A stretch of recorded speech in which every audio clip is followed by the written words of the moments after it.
আবার ফিরে এলাম জোড়াসাঁকোর ধারের আরও একটা ছোট আলোচনা পর্ব নিয়ে।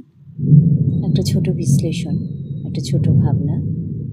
প্রখ্যাত শিল্পী ও সাহিত্যিক অবনীন্দ্রনাথ ঠাকুর জোড়াসাঁকোর ধারে নামক একটি স্মৃতিচারণমূলক প্রবন্ধে জীবনের স্মৃতি জোড়াসাঁকোর ঠাকুরবাড়ি তৎকালীন আবহের একটা চমৎকার চিত্র প্রকাশ করেছেন। জোড়াসাঁকোর ধারে গ্রন্থটি, জোড়াসাঁকোর ধারের ভাবনাটি অবনীন্দ্রনাথ ঠাকুরের একটা উল্লেখযোগ্য স্মৃতিচারণমূলক রচনা। কেবল তার নিজের কথা নয়, বরং তৎকালীন জোড়াসাঁকোর ঠাকুরবাড়ির শিল্প, সংস্কৃতি, আচার আচরণ এবং তার সান্নিধ্যে আসা বিশিষ্ট ব্যক্তিদের একটা যেন জীবন্ত প্রাণবন্ত চিত্র। স্মৃতিচারণ আর একটা নস্টালজিয়া যেন একাকার হয়েছে এখানে। জোড়াসাঁকোর সেই দিনগুলোর কথা বলেছেন যখন ঠাকুরবাড়ি ছিল সংস্কৃতির প্রাণকেন্দ্র। প্রবন্ধটিতে তার সেই শৈশব, কৈশোর, যৌবনের নানান ঘটনা অত্যন্ত সহজ আর প্রাঞ্জল ভাষায় বর্ণনা করা হয়েছে। ভগিনী নিবেদিতার শিল্পী নন্দলাল বসুর প্রসঙ্গ এসেছে। সিস্টার নিবেদিতা প্রখ্যাত শিল্পী নন্দলাল বসুর কথা উল্লেখ করেছেন এখানে অবনীন্দ্রনাথ ঠাকুর। অজন্তার গুহাচিত্র বলেছেন যে নিবেদিতা চেয়েছিলেন যে নন্দলাল বসু অজন্তায় গিয়ে সেখানকার চিত্ররীতি শিখুন।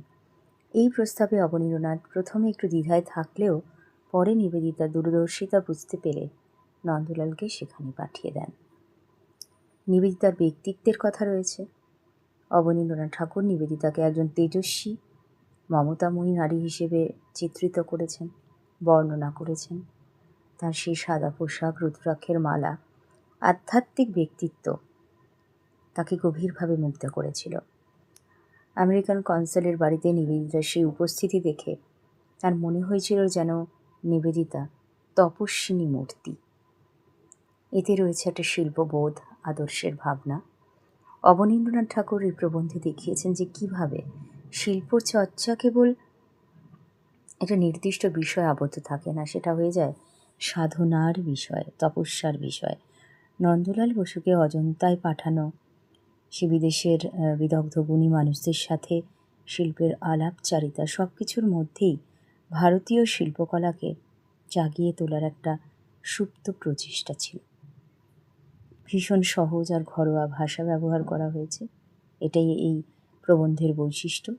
কোনো গুরুগম্ভীর অলঙ্কার ব্যবহার না করে তিনি ঘরোয়া কথ্য ঢঙে গল্পটা বলেছেন, প্রবন্ধটা লিখেছেন, যার কৃতিত্ব অনেকটা শ্রুতিলিখনকারী রানীচন্দ্রেরও রয়েছে। জোড়াসাঁকোর ধারে শুধু যে একটা আত্মজীবনী তা নয়, এটা একটা সময়ের দলিল, ইতিহাস। বোঝা যায় যে কীভাবে একদল শিল্পী তাদের ঐকান্তিক প্রচেষ্টায় বাংলার শিল্পকলাকে বিশ্বের দরবারে প্রতিষ্ঠিত করেছিলেন। আজকের আলোচনা এই পর্যন্তই রইল। তোমরা ভালো করে প্রবন্ধটি পড়ো। ভালো থেকো সবাই।